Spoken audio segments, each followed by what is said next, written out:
Il était encore tôt dans l'après-midi quand je sonnai à la porte de l'appartement. J'attendis un moment, mais aucun son ne me parvint. Je frappai, cette fois un peu plus fort. Toujours rien. Soupirant, je commençai à regretter d'être venu jusque-là. 2 mois. 2 mois sans loyer. Ce n'était pas dans ses habitudes. Cécile, ma locataire, avait toujours été fiable, ponctuelle, discrète. Et là, plus rien. Pas un mot. Était-elle partie sans prévenir? Était-elle seulement en sécurité? Je frappai à nouveau, plus insistant. Soudain, un déclic se fit entendre. La porte s'entr'ouvrit et, au lieu de Cécile, c'était un homme qui se tenait devant moi. Un jeune homme, grand, au teint chaleureux, aux épaules larges, visiblement habitué à des travaux physiques ou à un mode de vie combatif. Ses cheveux sombres étaient légèrement en désordre, comme si quelqu'un venait de les ébouriffer.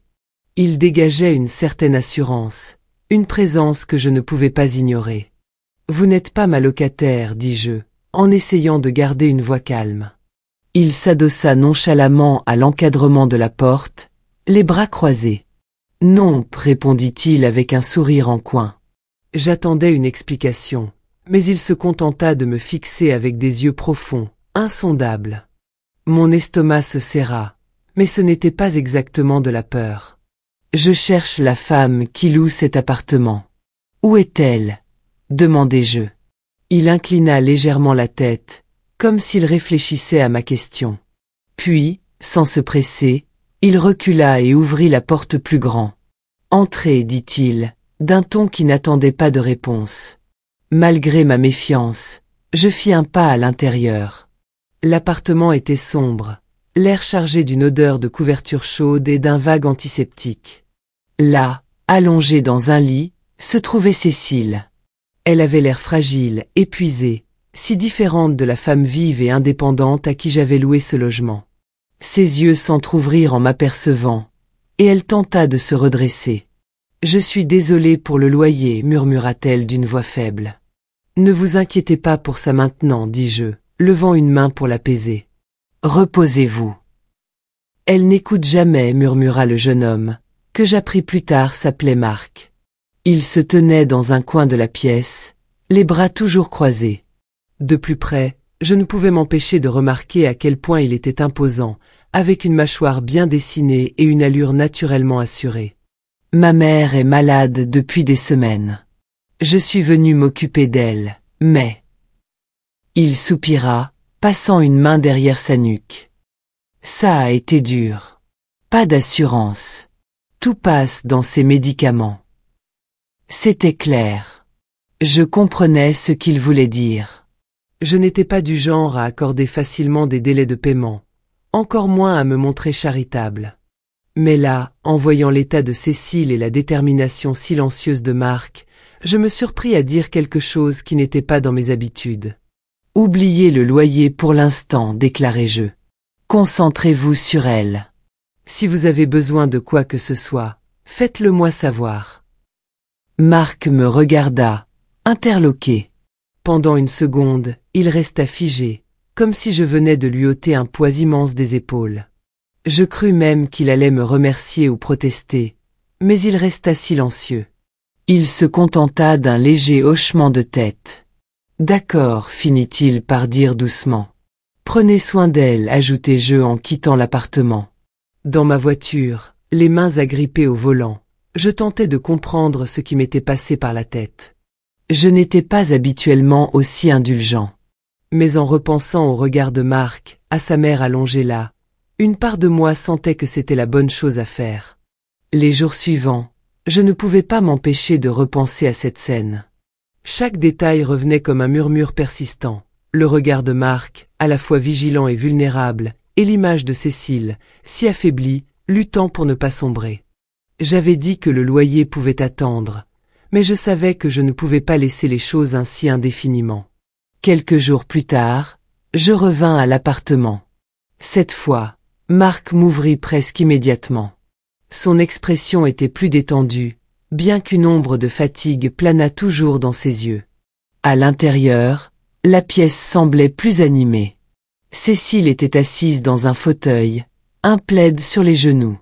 Ses joues avaient retrouvé un soupçon de couleur, et son sourire, bien que faible, illuminait son visage. « Bonjour, dis-je en entrant. »« Bonjour, répondit-elle d'une voix douce.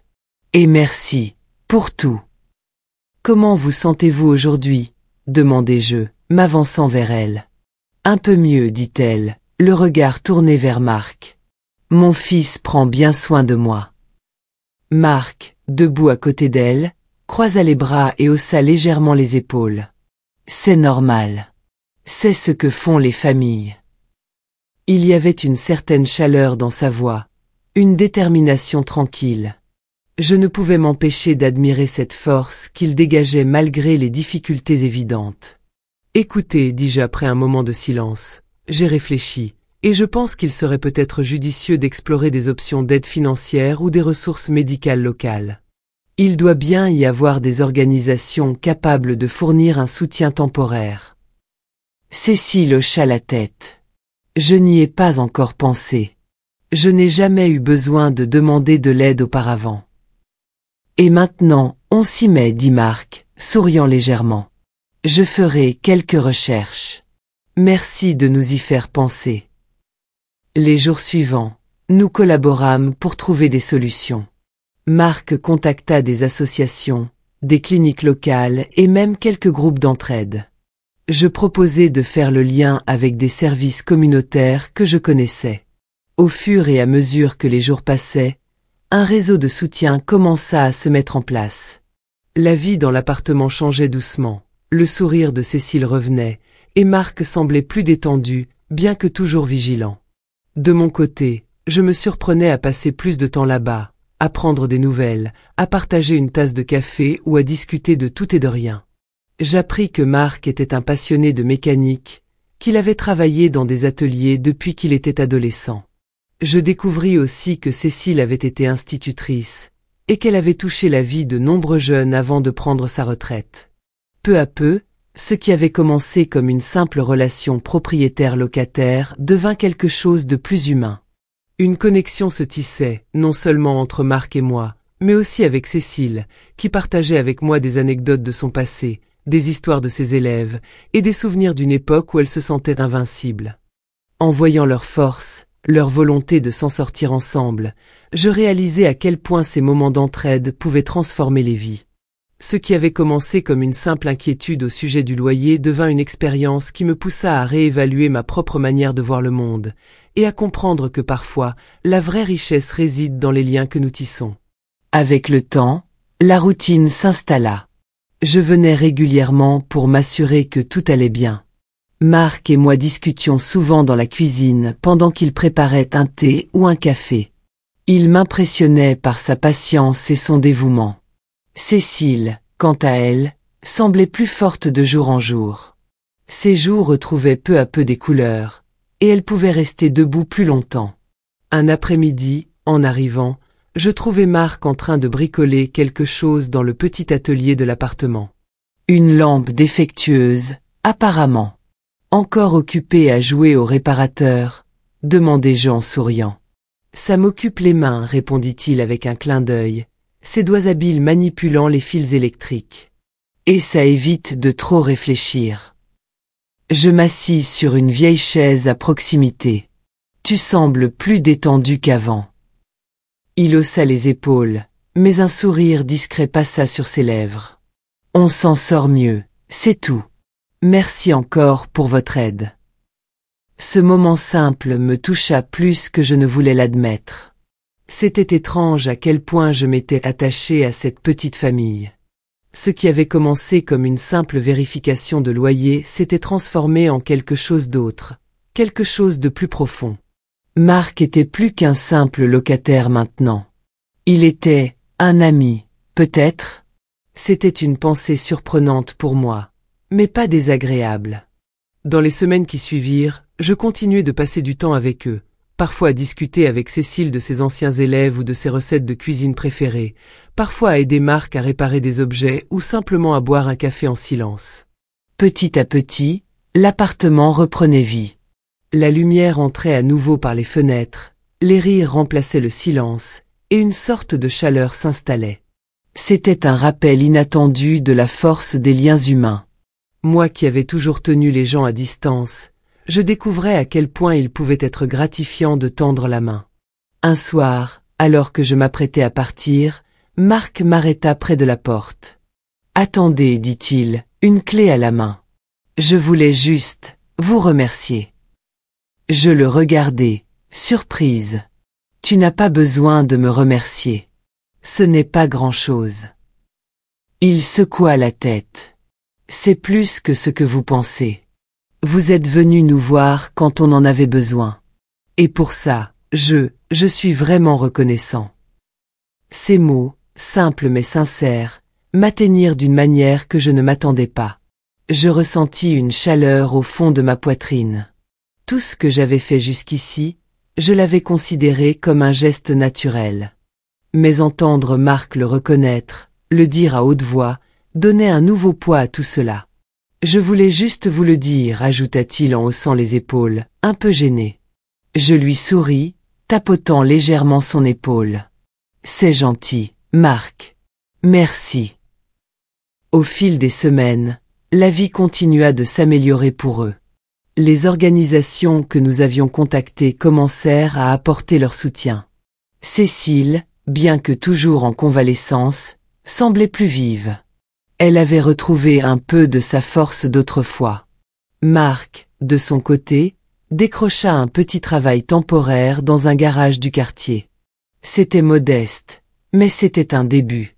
Un pas vers une certaine stabilité. Quant à moi, je réalisais que ma routine avait changé.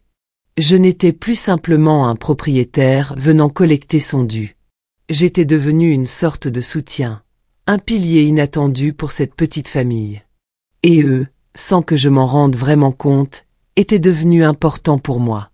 Un jour, alors que nous étions tous réunis autour d'un thé, Cécile leva sa tasse et dit « À ceux qui nous tendent la main quand on en a besoin. » Elle me regarda avec un sourire reconnaissant, et Marc hocha la tête en silence. « Et à ceux qui savent accepter un peu d'aide, répondis-je, levant ma tasse à mon tour. » Ce soir-là, en rentrant chez moi, je ne pouvais m'empêcher de sourire. Parfois, les rencontres les plus inattendues étaient celles qui changeaient nos vies. Quelques mois plus tard, les choses avaient pris un tournant plus stable. Cécile, bien que toujours un peu fragile, avait repris quelques petites activités, comme lire ou tricoter. Son énergie revenait lentement mais sûrement, et son sourire se faisait plus fréquent. Marc, lui, était désormais embauché à plein temps dans le garage.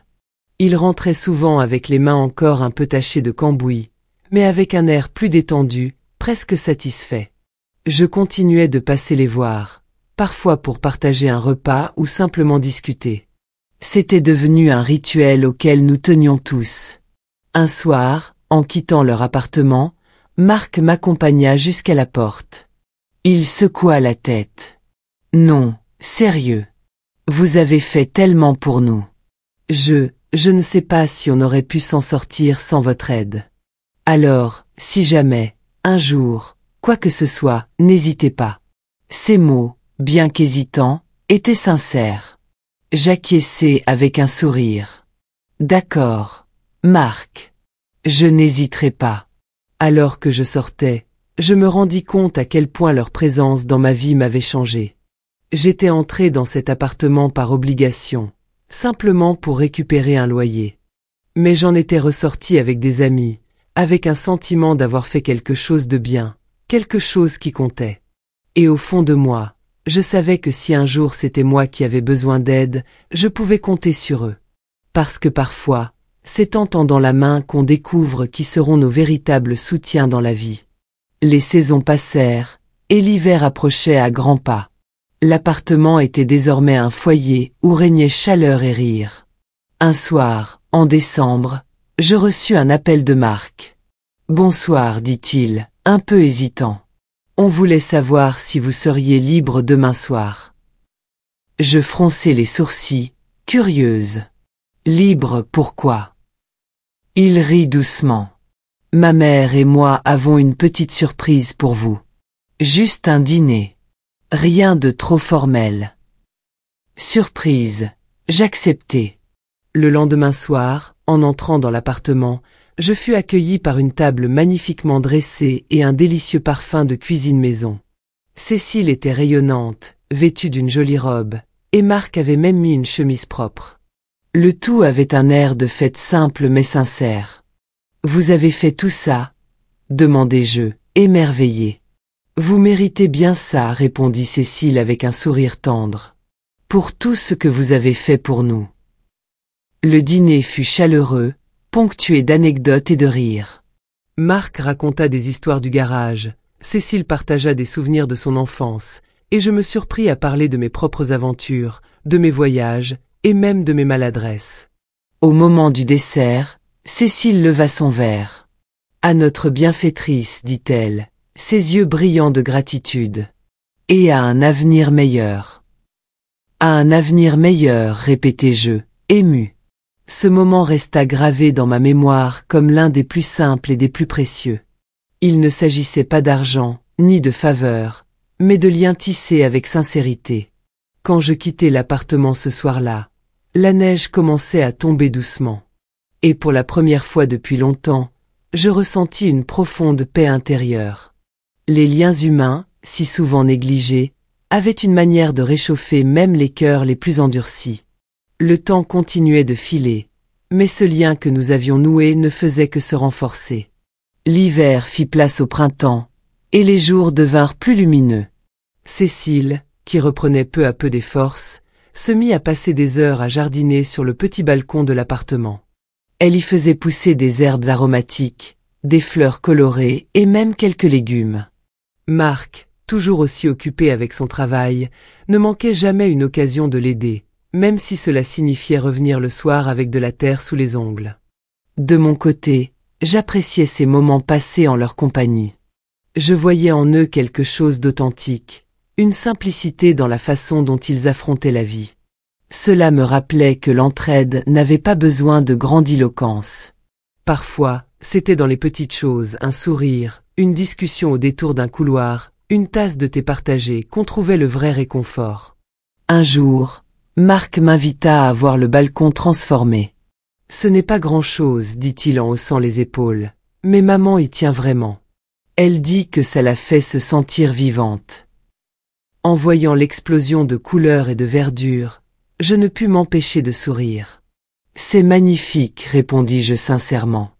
Vous avez fait un excellent travail. » Elle a surtout fait tout le boulot, admit-il avec un petit rire. Cécile sortit à ce moment-là, portant un tablier couvert de traces de terre. Elle me tendit un petit pot. « Tenez, dit-elle avec un sourire. Un peu de basilic frais. Vous pourrez le mettre sur vos pâtes. C'est bien meilleur que celui du supermarché. » Je pris le pot, touché par son geste. « Merci, Cécile. Vous êtes vraiment adorable. » En repartant ce jour-là, le petit pot de basilic dans les bras, je réalisais à quel point leur présence avait enrichi ma vie. Ils étaient devenus plus qu'un locataire et son fils. Ils étaient devenus des amis, presque une famille. Et à chaque visite, je me sentais plus légère, plus ancrée dans quelque chose de réel et de précieux. C'est ainsi que les saisons passèrent, les rires et les petits gestes d'attention tissant un lien durable entre nous. Un lien qui me rappelait que parfois, les relations les plus simples étaient celles qui laissaient l'empreinte la plus profonde. L'été s'installa doucement, amenant avec lui des journées plus longues et des soirées tièdes. À mesure que le temps passait, Marc et Cécile semblaient s'épanouir. La santé de Cécile s'était améliorée au point où elle commençait à sortir davantage. Elle prenait de petites marches dans le parc voisin, s'arrêtant souvent pour discuter avec des voisins ou admirer les enfants jouant à la balle. Elle avait retrouvé cette lumière dans les yeux, cette vitalité qui semblait s'être effacée quelques mois plus tôt. Quant à Marc, il rayonnait dans son travail. Les collègues l'appréciaient pour son sérieux et son sens du détail, et il parlait parfois avec fierté des voitures qu'il avait remises en état. De temps à autre, il rentrait avec des pièces qu'il montrait à sa mère, expliquant comment il les avait trouvées ou réparées. Cécile écoutait avec un sourire indulgent, heureuse de le voir aussi passionné. Pour ma part, je continuais de les voir régulièrement. Parfois, je passais juste pour un café, d'autres fois pour les aider avec des petites tâches ou simplement pour discuter. Je me surpris même à planifier ma journée autour de ces visites, appréciant leur compagnie bien plus que je ne l'aurais imaginé.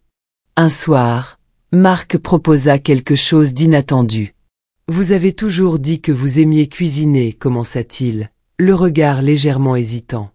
Alors pourquoi ne pas venir dîner chez nous la semaine prochaine? On fera un grand repas.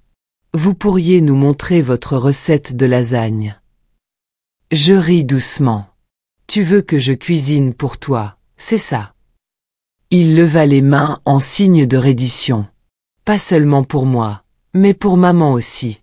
On aime bien votre façon de faire. Et puis, ça sera l'occasion de passer une soirée sympa. » Je ne pus résister à cette invitation. Le dîner fut mémorable. Des éclats de rire autour de la table, des discussions allant des voitures de collection aux souvenirs d'enfance, et bien sûr, les fameuses lasagnes qui firent l'unanimité. À la fin de la soirée, Cécile leva son verre de jus de fruits en disant « Au nouveau début et aux bonnes amitiés ». En regardant leurs visages illuminés par le sourire, je compris que ces moments comptaient plus que tout. C'était dans ces instants de partage simple, de sincérité et d'entraide qu'on trouvait le vrai bonheur. Ce lien qui s'était formé entre nous ne cessait de grandir, transformant non seulement leur vie, mais la mienne aussi.